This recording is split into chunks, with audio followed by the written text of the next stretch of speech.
നമുക്ക് ഈ ബെഡ്റൂമിൻ്റെ സ്ക്വയർ ഫീറ്റ് എത്ര ഉണ്ടെന്ന് ചെക്ക് ചെയ്ത് നോക്കാം. അപ്പോൾ നമുക്ക് ബെഡ്റൂമിൻ്റെ അളവ് എന്ന് പറയുന്നത് എത്ര വരുന്നു ആദ്യം ഇവിടെ നമ്മൾ സെപ്പറേറ്റ് ഒന്ന് നോട്ട് ചെയ്യുക. 4 മീറ്ററാണ് വരുന്നത്. അതേപോലെ തന്നെ ഇൻറ്റു 3.6 മീറ്ററാണ് വരുന്നത്. ഇത്രയാണ് നമ്മുടെ പ്ലാനിലുള്ള അളവ്. ഇതിനെ നമുക്ക് കാൽക്കുലേറ്റ് ചെയ്ത് കഴിഞ്ഞാൽ ഇതിന് എം സ്ക്വയറിലേക്കാണ് കിട്ടുന്നത്. പക്ഷെ നമുക്ക് ആവശ്യം സ്ക്വയർ ഫീറ്റിലേക്കാണ്. അതായത് നമുക്ക് ഇതിനെ കാൽക്കുലേഷൻ ചെയ്ത് കഴിഞ്ഞാൽ നമുക്ക് കിട്ടുന്ന അളവ് എന്ന് പറയുന്നത് മീറ്റർ സ്ക്വയർ ആണ് വരിക. നമുക്ക് ആവശ്യം എന്ന് പറയുന്നത് സ്ക്വയർ ഫീറ്റ് ആണ് വരിക. അപ്പോൾ ഇതിനെ നമുക്ക് സ്ക്വയർ ഫീറ്റിലേക്ക് മാറ്റുന്നത് എങ്ങനെയെന്ന് നോക്കാം. ആദ്യം ഇത് രണ്ടും കൂടെ നമുക്കൊന്ന് ഇൻറ്റു ചെയ്ത് നോക്കാം എത്രയാണ് വരുന്നത് എന്നുള്ളത്. ഫസ്റ്റത്തെ അളവ് എന്ന് പറയുന്നത് 4 മീറ്ററാണ്. 4 ഇൻറ്റു 3.6 ആണല്ലോ നമുക്ക് വരുന്നത്. അപ്പോൾ നമുക്ക് കിട്ടുന്ന ആൻസർ എന്ന് പറയുന്നത് 40.4 എം സ്ക്വയർ ആണ്.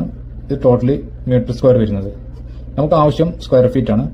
ആ സ്ക്വയർ ഫീറ്റ് കിട്ടുന്നതിന് വേണ്ടിയിട്ട് 14.4 ഇൻറ്റു 10.76 ഇതിന് മൾട്ടിപ്ലൈ ചെയ്ത് കഴിഞ്ഞാൽ നമുക്ക് കിട്ടുന്ന ആൻസറാണ് 154.944.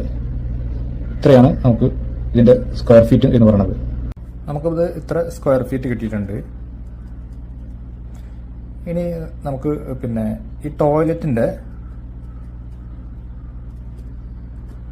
സ്ക്വയർ ഫീറ്റ് ടോയ്ലറ്റ് ഇതായിരുന്നു.